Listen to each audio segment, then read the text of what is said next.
The World Spinner by Nicole Willson. If the green plate falls, so does the world.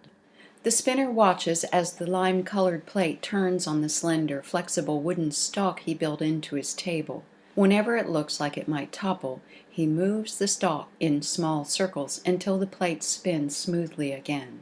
His eyes ache. He's dizzy from hunger. That's how he knows he's doing his job well. 4 empty stalks flank the green plate, 2 on each side. On the faded wooden floor around him are fragments of plates that fell when his attention slipped. He leaves them where they've dropped, as a reminder of what his failures cost everyone. The shattered orange plate led to the wildfires that burned all through the land. White-hot hatred consumed too many of his neighbors after the white plate fell. The remains of the red plate represent the bloody war that tore his country apart. A blue plate, broken into 3 pieces, brought flooding rains that destroyed crops, homes, and lives. So much devastation for such minor lapses in concentration. He dozed off, or dawdled over a few mouthfuls of food, or got lost in a train of thought. Just a few seconds here and there. And now look, the green plate is the only one remaining.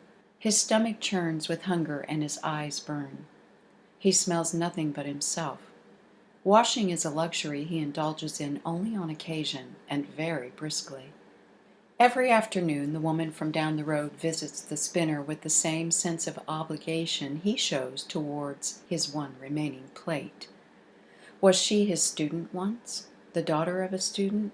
Her connection to him has faded, obscured behind the spinning plates as they took center stage in his mind. "You look very tired," she says. "I'm always tired. The task should never have fallen to just one man. You know you don't need to do this." "I know no such thing, my dear. Look at everything that's already happened." He points at the broken plates. She sets down bread and cheese on a folding wooden tray and places a glass of water next to them. "But we've been over this. Your plates do not, cannot, control the world." "I disagree. Now watch that for a moment." He doesn't need to tell her what that is. She eyes the spinning plate while he hurries to the powder room to relieve himself and then moves to his cot for a brief nap. For all her skepticism, she's never allowed the plate to fall. She's still watching it when he returns. "All this because of a dream you had?" "Not a dream, dear, a nightmare. And the results, when I've not kept up my job? Those speak for themselves. Surely you see it." She tosses her dark hair. "Oh, of course, there were no such things as wars or floods or fires before you and your plates came along. How could I forget?" He waves an impatient hand at her. Her sarcasm is a distraction he doesn't need. "Enough! You think me a demented old man, but my mind will not change." With a cluck of her tongue she withdraws. After the front door slams behind her, he devours the hard bread and salty cheese she left behind, his eyes fixed on the spinning plate. He's never thanked her for the food she brings or the brief respite she gives him. But she's never thanked him for what he does, and that makes them even. Later that evening he nods off and jolts awake, drenched in sweat, his teeth chattering. What's happening? Something crushes his chest, pinning him in place in his chair. Pain sears through his shoulders, his arms. The green plate still spins, but in his struggle to rise, he bumps the table. The plate shudders. No, it wobbles out of control. Darkness fogs his vision, and he has no breath to hold. The plate topples from its wooden stalk.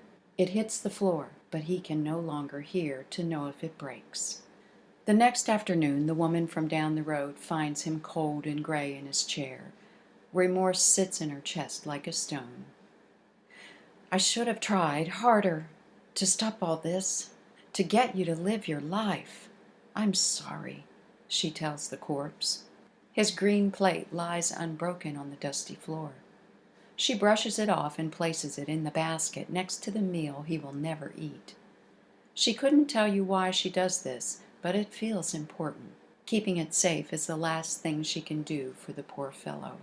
3 weeks later, she barely makes it back to the spinner's home. Just yesterday the earth was seized by terrible tremors for the third time that week, and climbing over the fallen trees and cracked, jagged pavement between her home and his makes the short trip an ordeal. Someone has been to his house already. A pile of splintered planks sits where the front door used to be. The spinner had little to take, but most of his meager possessions, the cot, the folding tray, the water glass, are gone. A heavy, acrid smell of smoke hangs in the air. But the armchair and the odd table with its slender stalks remains, and those are enough. I should have taken you more seriously, sir. The ground rumbles under her feet as she speaks, making her stagger. She pulls a burlap-wrapped bundle out of her bag and opens it to reveal the spinner's green plate. Once he'd shown her how to start a plate spinning. Can she remember? She hangs the plate on the center stalk. It dangles loosely by its bottom rim. She grips the bottom of the stalk and rotates it, biting her lower lip. "Please," she whispers to no one. She has to catch the green plate several times when it tumbles off its perch. It cannot be allowed to break. After several tries, the plate begins to stabilize on its stalk. A crash of lightning shakes the house and tips the plate, but she seizes the stalk and circles it until the plate is steady. And now it's spinning smooth as a top. She lets out a long, slow breath. Can she keep this up? Will it matter now? She settles into the spinner's armchair, prepared to watch the plate for as long as it takes to make things right again. It might already be too late, but she must try.